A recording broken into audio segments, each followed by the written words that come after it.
En 1977, la humanidad lanzó dos máquinas hacia la oscuridad.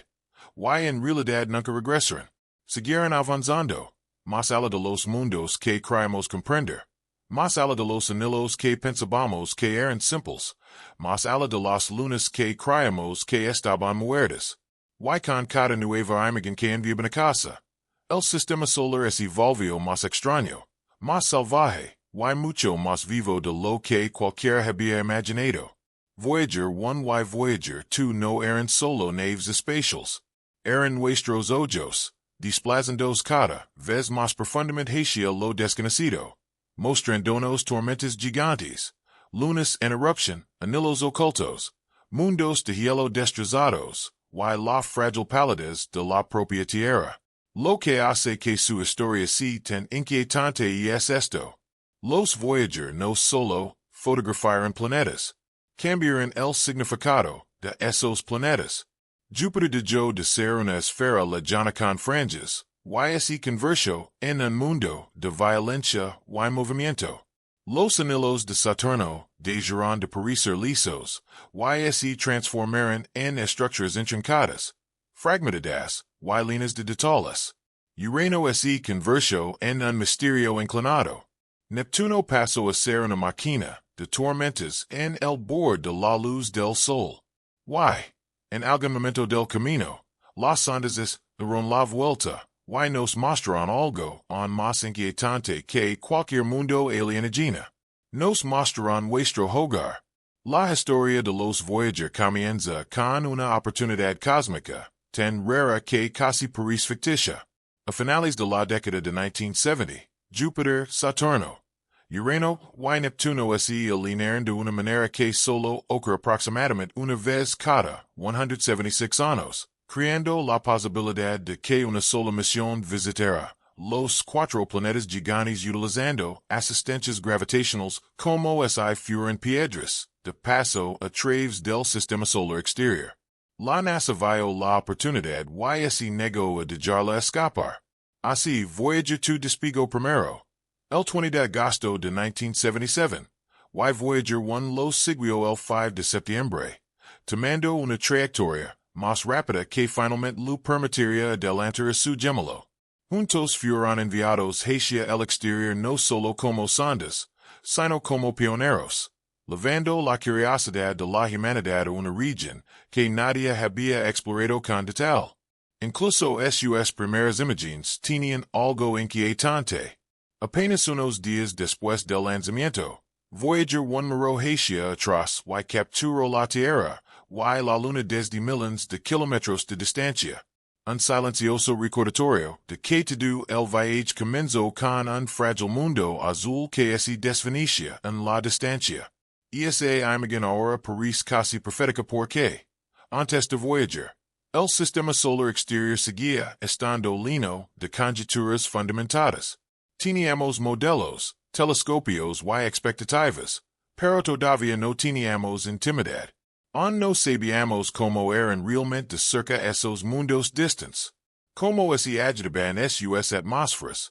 Cómo sus lunas se agrietaban. Entraban en erupción o brillaban en la oscuridad.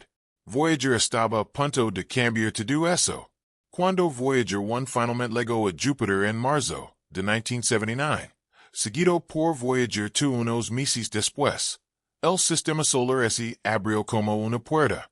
Júpiter había sido observado antes, por supuesto, pero nunca de esta manera. De repente, el gigante gaseoso dejó de ser un disco lejano visto a través de un telescopio. Era una atmósfera viva de turbulencias colosales, columnas giratorias, bandas violentas y tormentas dentro de tormentas. La famosa Gran Mancha Roja fue confirmada como un sistema giratorio de una escala inmensa. Pero eso era solo una parte de la sorpresa. La atmósfera que la rodeaba era mucho más dinámica de lo que los científicos habían esperado. Línea de movimiento y inestabilidad que hacían que Júpiter pareciera menos un planeta y más un gigantesco motor inacabado. Pero la mayor sorpresa de Júpiter quizá no fue el propio Júpiter. Fue Io.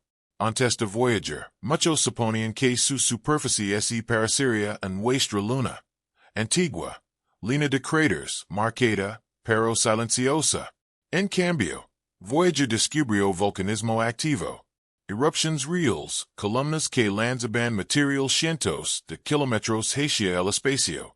Lagos de lava, y superficies tan geológicamente vivas que obligaron a los científicos a reescribir por completo sus suposiciones.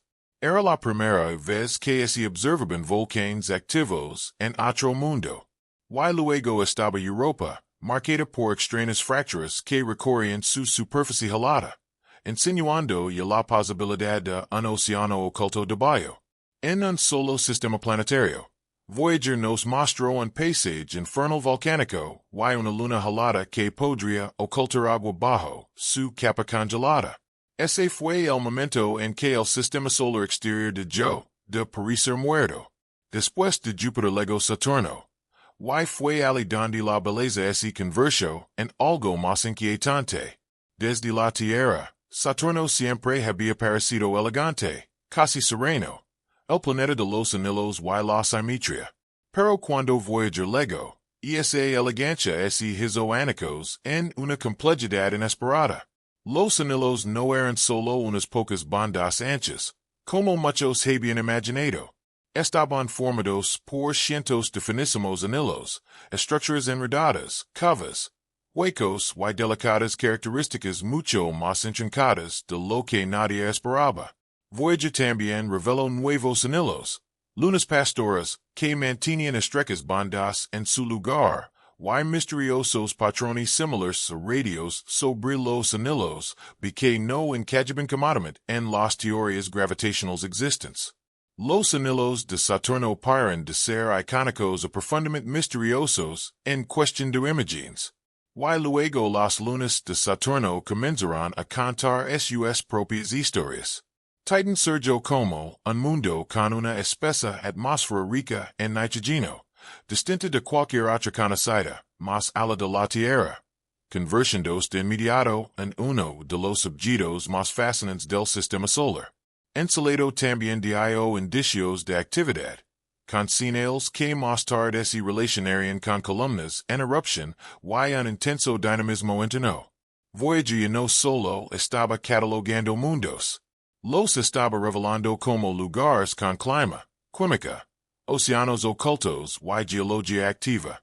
Saturno, el planeta que alguna vez pareció el objeto más elegante del sistema solar, se convirtió en un recordatorio de que cuanto más profundamente se miraba, más extrañas se volvían las cosas.